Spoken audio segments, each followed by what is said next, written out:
The Outlanders Journey. Tier 1, Level 1. Chapter 15. Errol, you're praying. You're mumbling under your breath the incantation you can no longer cast, pleading to the Everlight to please, just this one crucial time, let you heal Brother Taida. Ark is out of spells, so anything will do. A cure wounds, a healing word. Brother Taida is shaking and leaning his entire body against you and Ark.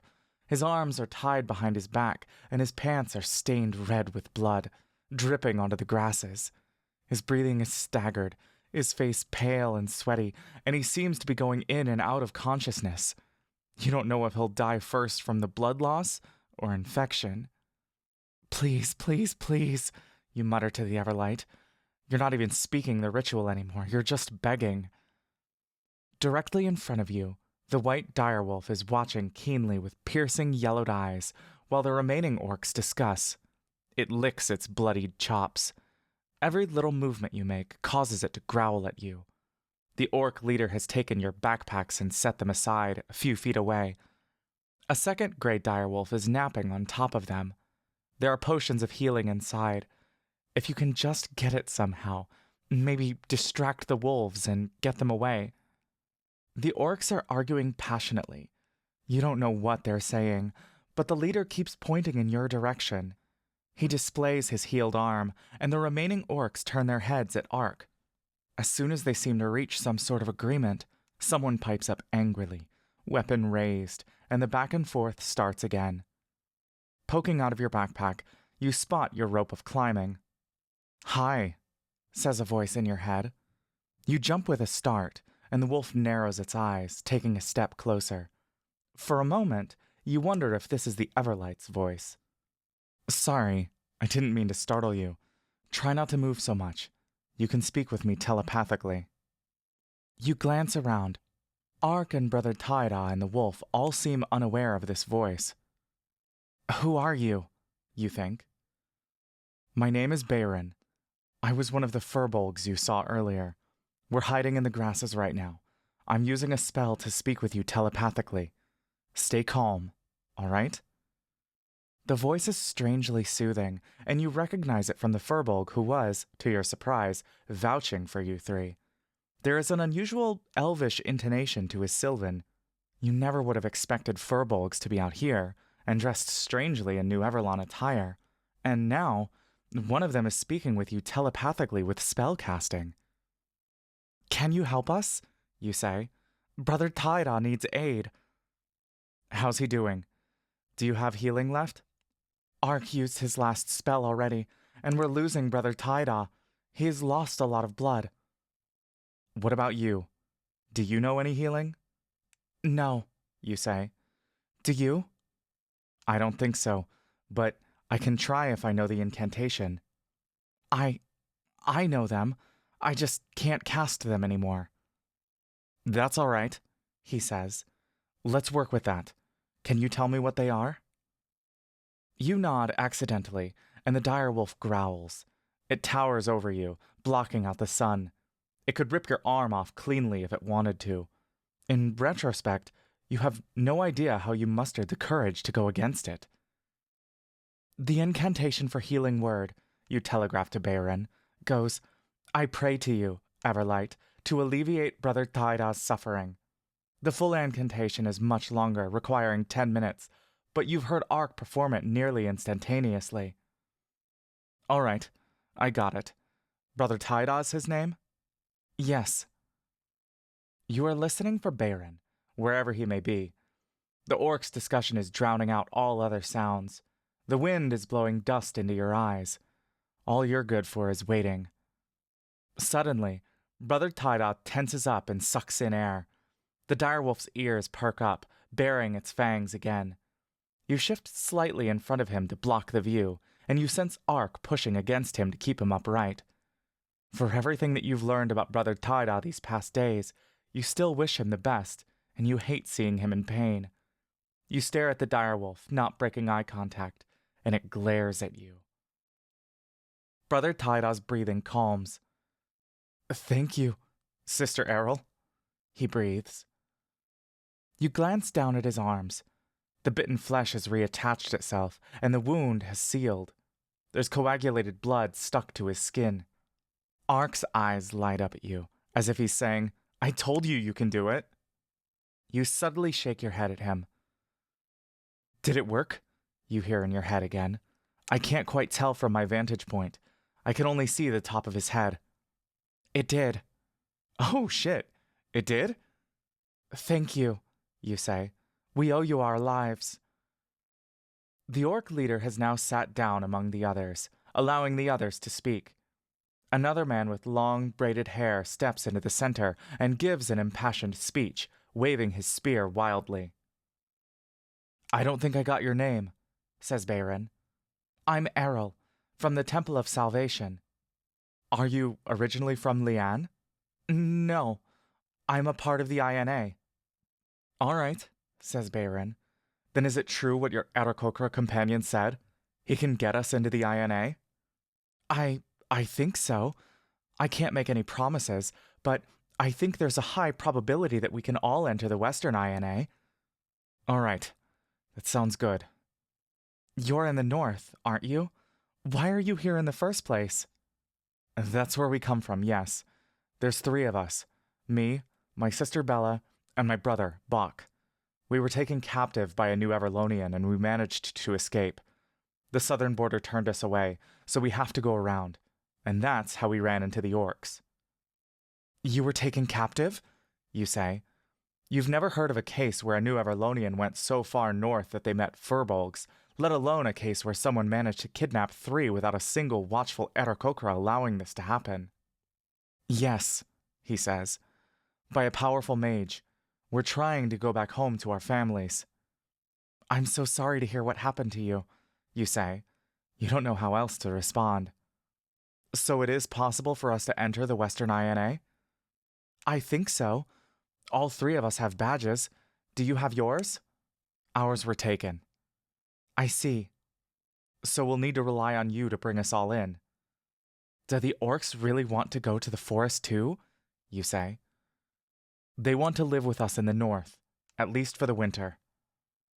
You nod again accidentally, and the direwolf growls at you. You hold yourself still again. The orcs don't want us here, but if we're their only chance, will you help persuade them to let us help? I'm trying, says Bayron.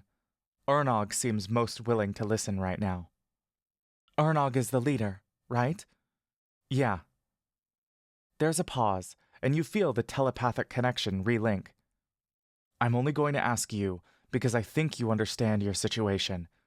If they decide to refuse you, I don't see this being a peaceful affair. They're not going to simply let you leave.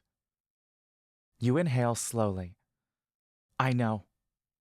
If that were to happen, and things escalate to violence, we can help you get away. But in exchange, will you get me and my siblings into the forest? It takes you a moment to process his request. He wishes to abandon the orcs to receive your aid? Just you and your brother and your sister? Yes. I don't know if... We're desperate to get home to our families, Errol. My sister's 12. If we don't find a way back before winter, we'll either freeze or starve out here. It's a death sentence. What would High Priestess Vavena do? You do not turn away any request for aid, no matter who it's from. Anyone who needs help shall receive it, but in doing so, you would be abandoning the orcs, fully accepting that there is nothing you can do for them. There's a furbolg child, though you're certain there are children among the orcs as well. How often will you run into the reality that not everyone can be saved? You glance at Ark, who notices the stress on your face and tilts his head. Would he abandon the orcs? You can't ask him right now. You would be making a spur-of-the-moment decision not just for yourself, but for all 3 of you. Errol, you hear? Please, I'm begging you. You're our only option. You close your eyes and sigh, feeling for a sign from above. If you are wrong about this, what will the Everlight do? Okay, you say. We'll help you, but only if the orcs turn on us. An older man with a long white beard shouts something akin to a profanity. He steps directly in front of Ernog. Ernog stands and puffs out his chest, their faces nearly touching. There's a shiny longsword hanging from the older man's belt. He points at Ernog and begins to shout in an accusatory tone. "Do you know what they're saying?" you ask. The older orc is named Ikath. He's telling Ernog not to be a coward and to remember what happened to his father. Ikath, I think his son and wife both died of the spider plague. Ernog shoves Ikath back, and in a more measured and deliberate voice, he commands something. Ernog says that the reason his father died was because he operated solely on his gut feelings.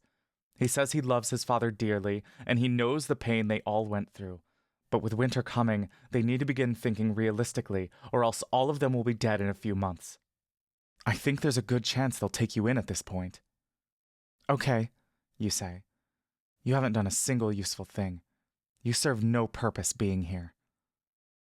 You watch Ernog push his way out of the discussion circle. He declares something, and then he whistles loudly. The white direwolf stands immediately and rushes back to him. The other direwolf lifts his head, yawns, and stretches his limbs before he saunters over. Ernog said his decision is final. What decision? You say.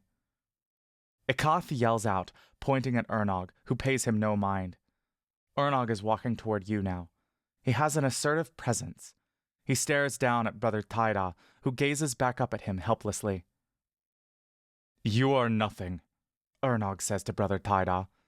You are worth less than the maggots who will feast upon your corpse. You are more useful to the land dead than alive.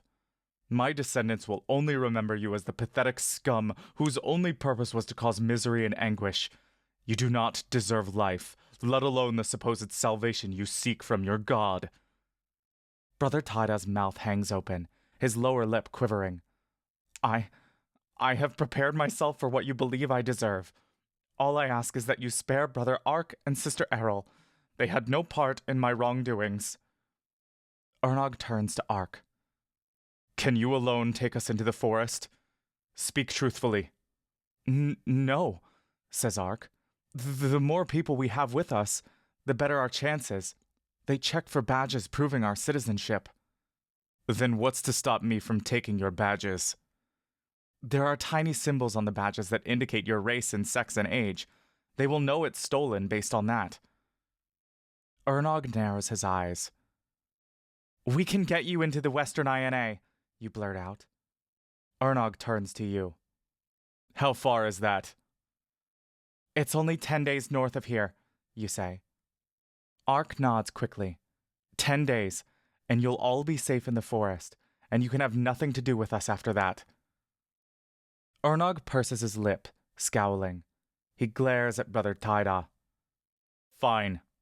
You have earned 10 more days of life. Brother Taida drops his head down to the ground, touching his fingers to Ernog's shoes. Thank you. Thank you so much. Ernog pulls his foot away. He sets the head of his axe down. Swear on your lives, your values, your gods, that you will help escort us with no malicious intent. I will not hesitate to kill each of you if I suspect any evil machinations. Your bodies will be left for the wastelands, and your soul will face the wrath of Grumsh. You have my word, says Brother Taida. I swear. I swear, says Ark. I swear, you say. Ernog nods. We make our preparations to leave now. Come. He lifts his axe and walks behind you. Roughly, he cuts all of your bindings free, and you feel the cold flat of the blade against your wrists. Ahead, the other orcs are also preparing to leave. Ikath is glaring at Brother Taida, gripping the hilt of his sword. He snarls, shouting relentlessly. The next thing you see is the reflective flash of metal against sunlight. He charges at you.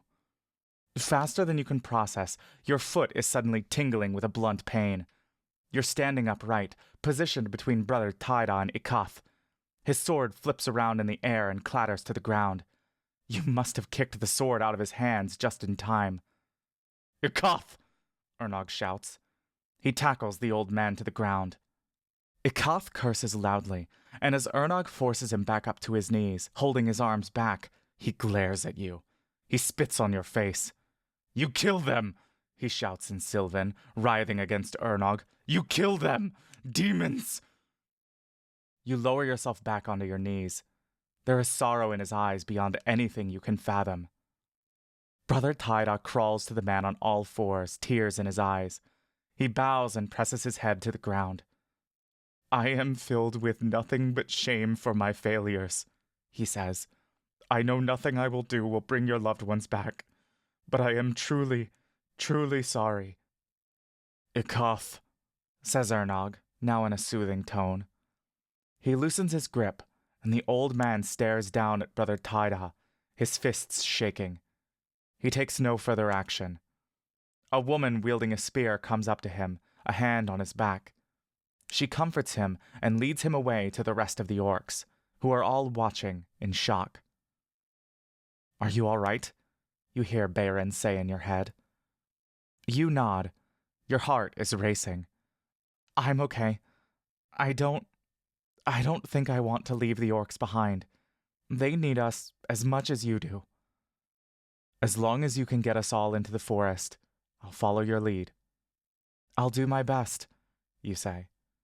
"Thank you. I'm glad you're with us. We're going back to the orcs' dwelling. I'll formally introduce myself there. See you then." "See you." Ernog picks up Ikoth's sword from the ground.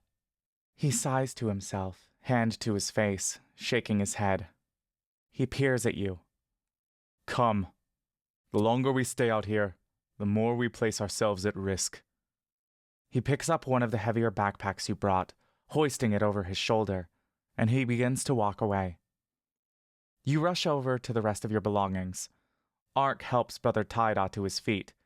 The three of you, against all odds, have managed to survive this day. Your equipment is heavy. Your knees are sore. You're not sure who these furbolgs are. You don't know what you're doing.